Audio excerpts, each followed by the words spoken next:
கோடை காலத்துல அந்த காட்டுல திடீர்னு மழை பெய்ய ஆரம்பிச்சது. இப்படி மழை பெஞ்சதான அந்த காட்டுல உள்ள பறவைகள் எல்லாம் சந்தோஷமானாங்க. அந்த காட்டுல கோடை காலத்தால வறண்டு போயிருந்த நதி இப்ப திடீர்னு பெஞ்ச மழையால தண்ணி கரை புரண்டு ஓட ஆரம்பிச்சது. நான் மறுபடியும் தண்ணீரால நிரம்பிட்டேன். இதுக்கப்புறம் எவ்வளவு வெயில் அடிச்சாலும் நான் இந்த காட்டுல உள்ள பறவைகளோட தாகத்தை போக்குறதுக்கு தண்ணீரை கொடுத்துக்கிட்டே இருப்பேன். நதி சொன்னதை கேட்டுட்டு பக்கத்துல இருந்த ஒரு ரோஜா பூ இப்படி பேச ஆரம்பிச்சது. நான் கூட இப்ப சந்தோஷமா இருக்கேன். ஏன்னா இந்த காடு பூரா என்னோட நறுமணத்தை வீசி இங்க வர்ற எல்லாரையும் சந்தோஷப்படுத்துவேன். எனக்கு நல்லவங்க கெட்டவங்க அப்படிங்கிற பாகுபாடே கிடையாது. என்னோட பாசத்தை எல்லாருக்கும் சரிசமமா கொடுப்பேன். இவங்க 2 பேர் பேச்சையும் கேட்டுட்டு இருந்த பக்கத்துல இருந்த மரம் இப்படி பேச ஆரம்பிச்சது. இன்னும் கொஞ்ச நாள் இப்படி வெயில் அடிச்சுக்கிட்டே இருந்திருந்தா நான் இறந்தே போயிருப்பேன். நல்ல வேலை என்னை சாக விடாம மழை பெஞ்சு எனக்கு உயிர் உண்டாக்கிடுச்சு. இதுக்கப்புறம் எனக்கு எந்த கவலையும் இல்லை.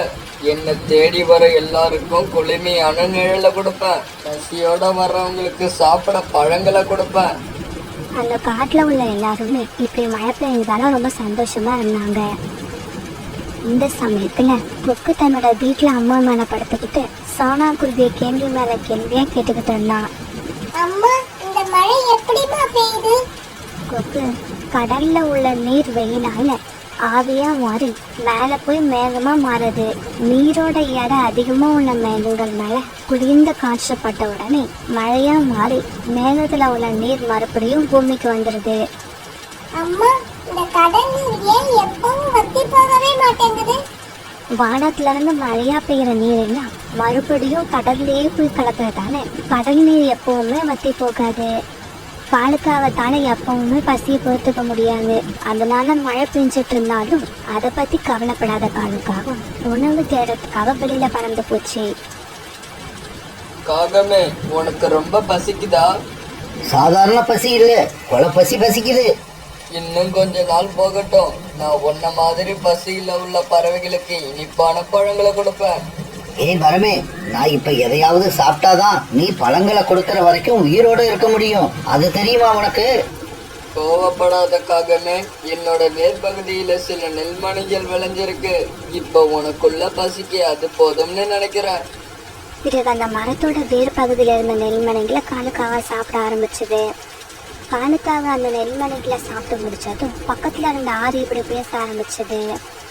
காகமே, காகமே, என் பக்கத்துல வா, உன்கிட்ட ஒரு விஷயம் சொல்லணும். ஆறு இப்படி கூப்பிட்ட உடனே காலுக்காக அந்த ஆத்துக்கு பக்கத்துல போச்சு. நதியே, என்கிட்ட என்ன விஷயம் சொல்ல போற? சீக்கிரமா சொல்லு. என்னோட பசி அடங்கிடுச்சு. நான் சீக்கிரமா வீட்டுக்கு போய் தூங்கி ஆகணும். இங்க பாருங்க, எவ்வளவு தண்ணீரை என்னால நிரப்பிக்க முடியுமோ நான் அவ்வளவு தண்ணீரை நிரப்பிக்கிட்டேன். இதுக்கு மேல என்னோட உடம்புல தண்ணீரை நிரப்பி வைக்க இடம் இல்லை. இதுக்கு அப்புறமும் மழை நிக்காம இப்படி பேஞ்சுக்கிட்டே இருந்தா என்னை என்னாலேயே கட்டுப்படுத்த முடியாது. அப்புறம் நான் வெள்ளமா மாறி இந்த காட்டையே அழிச்சிடுவேன். நதி இப்படி சொன்னதும் அதை கேட்ட காலுக்காக பயந்து போயிடுச்சு. இங்க பாரு நதியே, ரொம்ப நாள் வெயில்ல காஞ்சதுக்கு அப்புறம் இப்பதான் நாங்க கொஞ்சம் சந்தோஷமா இருக்கோம். இப்ப இந்த காட்டுல வெள்ளம் வந்துச்சுன்னா எங்களோட சந்தோஷம் சோகமா மாறிடும். அப்படி நடக்காம இருக்கணும்னா நீ ஒரு காரியம் செஞ்சாகணும். இந்த கடிதத்தை எடுத்துக்கிட்டு போய் மேகத்தோட தலைவன்கிட்ட கொடு. நதியே, இந்த கடிதத்தை நான் கொண்டு போய் மேகத்துக்கிட்ட கொடுக்க தயாரா இருக்கேன். இருந்தாலும் அந்த மேகம் எங்க இருக்குன்னு எனக்கு தெரியாதே. இங்க பாரு, சோனா குருவி அழைச்சிக்கிட்டு கடல் பக்கமா போ. அங்கதான் அந்த மேகம் இருக்கும். அந்த மேகத்தை பத்தி எல்லா விவரமும் சோனா குருவிக்கு தெரியும். நான் இப்பவே கிளம்புறேன். ஆனா நாங்க போய் இந்த கடிதத்தை மேகத்துக்கிட்ட கொடுக்கற வரைக்கும் நீ வெள்ளமா மாறிடாத. இங்க பாரு காகமே, என் கையில எதுவுமே இல்ல. உங்களால எவ்வளவு சீக்கிரம் போக முடியுமோ அவ்வளவு சீக்கிரம் போங்க. உடனே காலுக்காக அந்த கடிதத்தை எடுத்துக்கிட்டு சோனா குருவி வீட்டுக்கு பறந்து போச்சு. சோனா, நான் நதி பக்கம் போய் இருந்தேன். நதி பூரா தண்ணீரால நிரம்பி கரபுரண்டு ஓடுது. இப்படி ஆரம்பிச்ச காலுக்காகவும் பிறகு அங்க நடந்த கதை எல்லாத்தையும் சோனா குருவி கிட்ட சொல்லுச்சு. ஆனந்தா, என்ன இப்படி சொல்றீங்க? இது ரொம்ப ஆபத்தான விஷயம். நம்ம சீக்கிரமா இந்த கடிதத்தை எடுத்துக்கிட்டு மேகத்துக்கிட்ட போய் ஆகணும். குக்கு, நீ இந்த கூட்டுல படுத்து தூங்கு. நானும் காரணாவும் இந்த கடிதத்தை எடுத்துக்கிட்டு மேகத்தை பார்க்க போறோம். போன வேலையை நல்லபடியா முடிச்சுட்டு நாம 2 பேரும் சீக்கிரமா வீட்டுக்கு திரும்பி வந்துடுவோம். அம்மா, என்ன பத்தி கவலைப்படாம நீங்க சீக்கிரமா கிளம்புங்க. நான் உங்களுக்காக காத்துக்கிட்டே இருப்பேன்.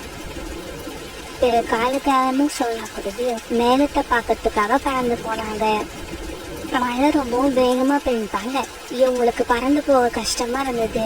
இருந்தாலும் மற்ற பறவைகளோட உயிரை காப்பாற்றணுங்கிற எண்ணத்துல இவங்க 2 பேரும் எங்கேயும் நிக்காம மேகத்தை தேடி பறந்து போனாங்க. இப்படி போனாலுமே கடற்கரைக்கும் பக்கத்துல இருந்த மேகத்தோட தலைவனை சந்திச்சு நதி கொடுத்து அனுப்பின கடிதத்தை கொடுத்துட்டாங்க. அந்த கடிதத்தை படிச்ச மழை மேகம் பிறகு இப்படி பேச ஆரம்பிச்சது. என்னது, நதி அதுக்குள்ள நீரால நிரம்பிடுச்சா? ஆமா மேகண்ணா, நீங்க இப்படியே மழை பெஞ்சுக்கிட்டு இருந்தீங்கன்னா நதியால தாக்கு பிடிக்க முடியாம வெள்ளமா மாறி காட்டுக்குள்ள வந்துரும். ஆமா, நதியில இதுக்கப்புறம் தண்ணீரை நிரப்பி வைக்கிறதுக்கு கொஞ்சம் கூட இடமே இல்ல. நீங்க சீக்கிரமா மழை பெய்யறத நிறுத்திக்கங்க. மழை பெய்யற மேகங்களுக்கெல்லாம் இதுக்கப்புறம் மழை பெய்ய வேண்டாம்னு செய்திய சொல்லி அனுப்புங்க. இங்க பாருங்க, நாங்க இந்த இடத்தை விட்டு அடுத்த இடத்துக்கு போகணும்னா எங்களுக்கு காத்தோட உதவி தேவைப்படும். அதனால நீங்க என்ன பண்ணுங்க, நான் கொடுக்குற கடிதத்தை காத்தோட ராஜா சூறாவளி கிட்ட கொண்டு போய் கொடுங்க. அந்த சூறாவளியால தான் எங்க எல்லாரையும் ஒரு இடத்துல இருந்து இன்னொரு இடத்துக்கு கொண்டு போக முடியும். இப்படி சொன்ன அந்த மேகத்தோட தலைவன் இவங்க கிட்ட ஒரு கடிதத்தை கொடுத்துச்சு. பிறகு இந்த மேகம் கொடுத்த கடிதத்தை எடுத்துக்கிட்டு சோனா குருவியும் காலுக்காகவும் காத்தோட அரசன் சூறாவளியை பார்க்க கிளம்பினாங்க. இப்படி போன இவங்க ஒரு பெரிய மலைப்பகுதியில அந்த சூறாவளியை சந்திச்சாங்க. ராஜா ராஜா, சூறாவளி ராஜா, நாங்க மலைப்பக்கம் உள்ள காட்டுல வாழ்ற பறவைகள். எங்க காட்டுல உள்ள நதி இப்ப பேஞ்சுகிட்டு இருக்க மழையால பூரா நிரம்பிடுச்சு. இதுக்கு மேலையும் மழை பெஞ்சா வெள்ளம் வந்து எங்க காட்டையே அழிச்சிடும். அதை தடுத்து நிறுத்துறதுக்காக மேகத்தோட தலைவனை பார்க்க வந்தோம். இப்படி வந்த எங்க கிட்ட மேகத்தோட தலைவன் ஒரு கடிதத்தை கொடுத்து உங்களை பார்க்க அனுப்பி விட்டாரு. இங்க பாருங்க, நான் இப்ப ரொம்ப பிஸியா இருக்கேன். சீக்கிரமா அந்த லெட்டர்ல என்ன எழுதி இருக்குன்னு நீங்களே படிச்சு சொல்லுங்க. காற்றோட அரசன் சூறாவளிக்கு என்னோட வணக்கம். நீங்க சீக்கிரமா இந்த பறவைகள் கூட போய் அவங்க காட்டுல மழை பெஞ்சுகிட்டு இருக்க மலை மேகங்களை தூக்கிக்கிட்டு போய் மழை பெய்யாம வறண்டு கிடக்கிற இடத்துல விட்டுடுங்க. அப்படியா? உங்க காட்டுல உள்ள நதி இப்ப வெள்ளம் வர்ற நிலைமையில இருக்கா? ஏற்கனவே பெஞ்ச மழையால நதி புறா நிரம்பி வழியுது. இன்னும் கொஞ்ச நேரம் இப்படியே பெஞ்சா கண்டிப்பா எங்க காடே வெள்ளத்தானே அழிஞ்சு போயிடும். சரி சரி, நான் சீக்கிரமா உங்க காட்டுக்கு போறேன். நீங்க என் பின்னாலேயே வாங்க. இப்படி சொன்ன சூறாவளி மலைப்பகுதியில உள்ள காட்டு நோக்கி போக சோனா குருவியும் காலுக்காகவும் அது பின்னாலேயே போனாங்க. இப்படி போன சூறாவளி அங்க மழை பெஞ்சுக்கிட்டு இருந்த மழை மேகங்களை அப்படியே தூக்கிக்கிட்டு வேற இடத்த நோக்கி பறந்து போச்சு.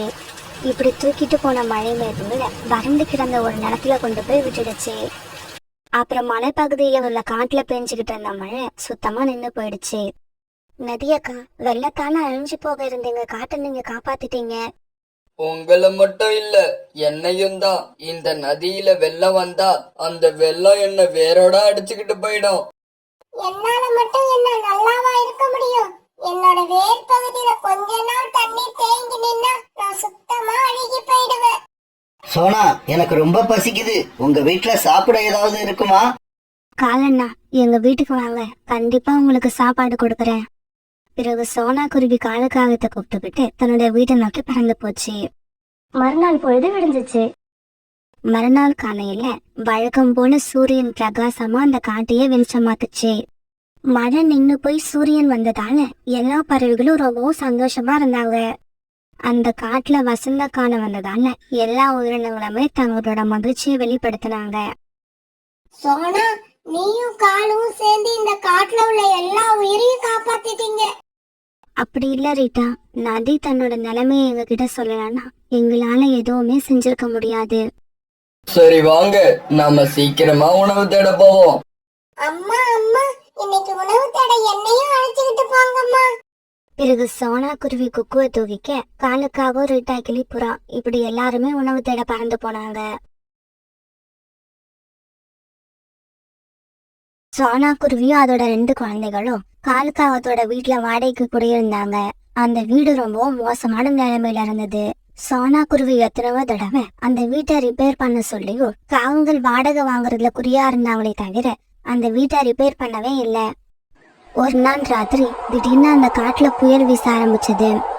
இப்படி வீசின அந்த புயல் காத்து சோனா குருவி குடியிருந்த வீட்டை அப்படியே தூக்கிட்டு போயிடுச்சு.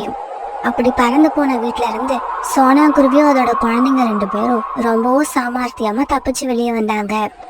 இப்படி உயிர் தப்பிச்ச 3 பேரும் ஒரு மரக்கிளையில வந்து உட்கார்ந்தாங்க. அம்மா அம்மா என்னம்மா காத்துல பேப்பர் பறந்து போற மாதிரி நம்மளோட வீடு பறந்து போயிடுச்சு. பியூட்டி, அந்த பேராசை பிடிச்ச காங்கள் நம்ம குடியிருந்த வீட்டை கொஞ்சம் கூட கண்டுக்கிறதே இல்லை, அதை ரிப்பேர் பண்றதும் இல்லை. அதனாலதான் நமக்கு இப்ப இந்த நிலைமை வந்துடுச்சு.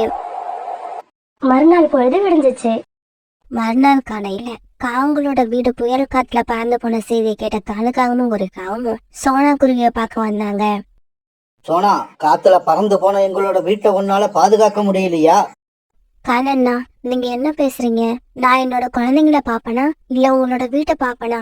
நானும் எத்தனையோ தடவை அந்த வீட்டை ரிப்பேர் பண்ணுவோன்னு சொல்லிக்கிட்டே இருந்தேன். ஆனா நீங்க காதுல வாங்கவே இல்லை.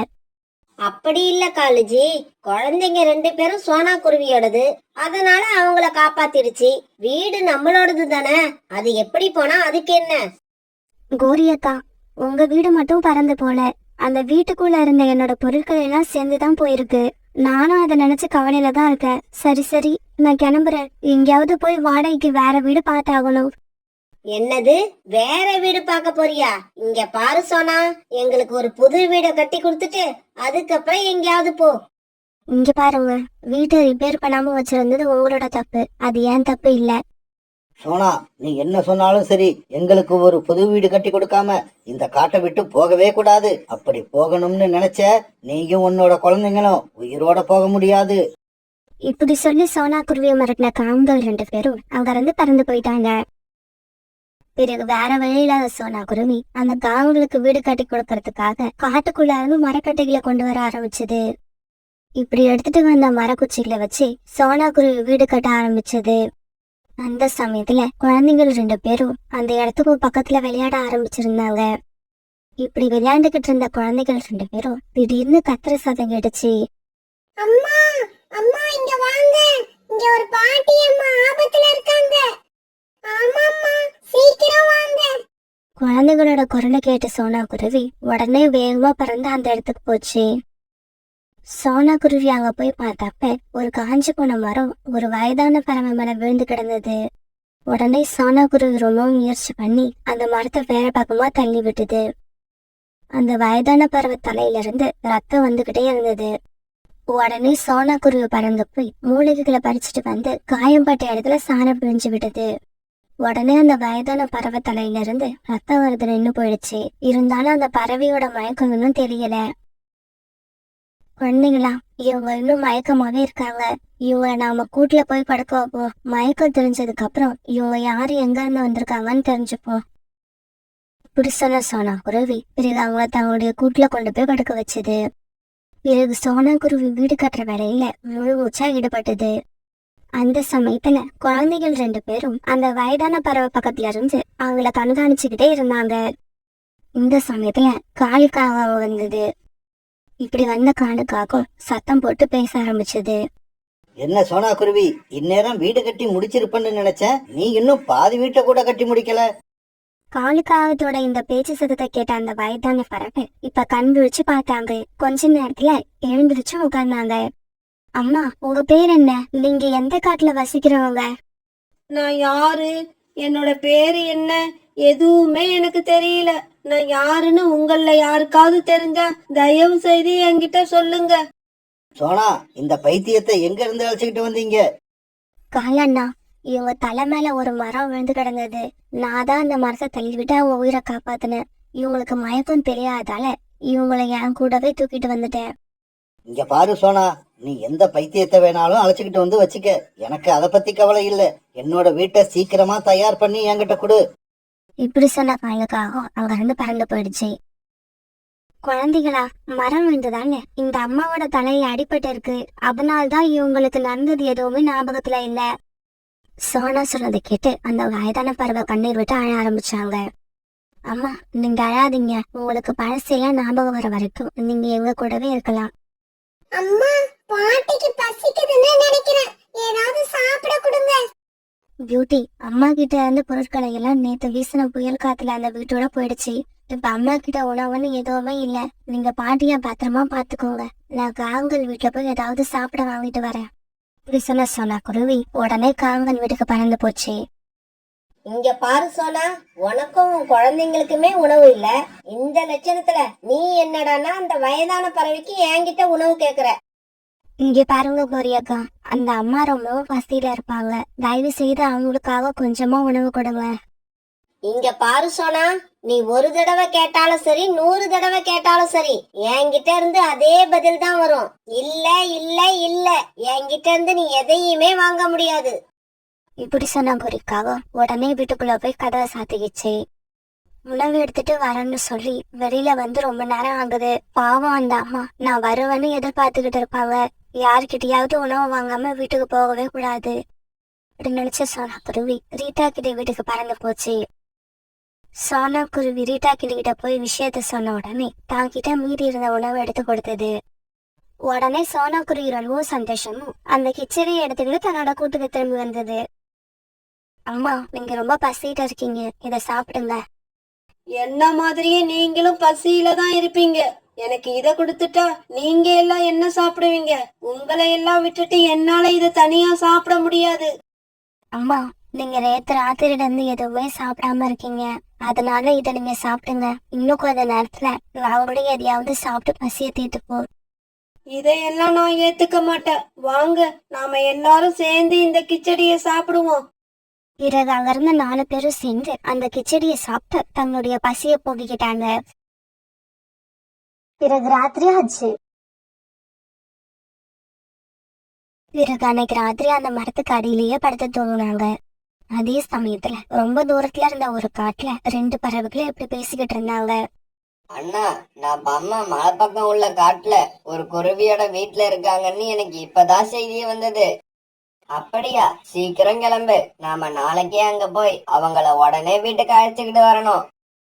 மறுநாள் பொழுது விடிஞ்சிச்சு. மறுநாள் காலையில சோனா குருவி தன்னோட வீட்டை முழுசா கட்டி முடிச்சிடுச்சு.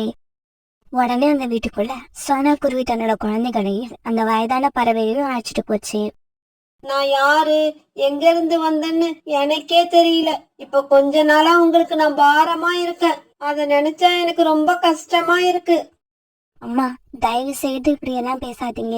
நீங்க இருக்கிறது எங்களுக்கு சந்தோஷத்தை தான் கொடுக்குதே தவிர இப்ப எந்த கஷ்டத்தையும் கொடுக்கல. இவங்க இப்படி பேசிக்கிட்டு இருக்கும் போது காலுக்காகவும் கோரிக்காகவும் அவங்க வந்தாங்க. இங்க பாரு சோனா, புது வீடு கட்டி கொடுக்க வேண்டியது மட்டும்தான் உன்னோட வேலை. உங்களை யார் வீட்டுக்குள்ள வர சொன்னது? இங்க பாருங்க கோரியக்கா, இவங்க பாவம் வயசானவங்க. அவங்களுக்கு இப்ப சுயநலவு இல்ல. தயவு செய்து இவங்களுக்கு நனவு திரும்புற வரைக்கும் இந்த வீட்டுல தங்கறதுக்கு எங்களுக்கு அனுமதி கொடுங்க. காலுஜி, என்ன சோனா குருவி சொல்ற கதையை ரொம்ப ஆர்வமா கேட்டுக்கிட்டு இருக்கீங்க? கழுத்தை பிடிச்சு எல்லாரையும் வெளியில தள்ளுங்க. இந்த வீட்டை வாங்குறதுக்கு நம்ம கழுகக்கா இப்ப வந்துகிட்டு இருக்காங்க. அவங்க கிட்ட நான் கை நீட்டி அட்வான்ஸ் வாங்கிட்டேன். கோரிக்காவும் இப்படி சொன்ன உடனே காலுக்காவும் எல்லாரையும் வீட்டை விட்டு வெளியில தர முயற்சி பண்ணுச்சு. அப்ப காலுக்காவும் தன்னோட தலையில முட்டினதுல அந்த வயதான பறவை கீழே விழுந்து அவங்க தலையில மறுபடியும் அடிபட்டுச்சு. இப்படி அடிபட்டதுல அவங்களுக்கு மறந்து போன பழைய நினைவு எல்லாம் திரும்பி வந்துடுச்சு. எனக்கு பழசு எல்லாம் ஞாபகம் வந்துடுச்சு. என்னோட வீடு கடற்கரை பக்கத்துல உள்ள காட்டுல இருக்கு. நான் பெரிய பணக்கார குடும்பத்தை சேர்ந்தவ. அந்த வயதான பறவை இப்படி சொல்லிட்டு இருக்கும் போது 2 பறவைகள் கார்ல வந்து இறங்குனாங்க. அம்மா அம்மா, நீங்க எப்படி இருக்கீங்க? அம்மா, என்ன இது? உங்க தலையில இந்த காயம் எப்படி வந்தது?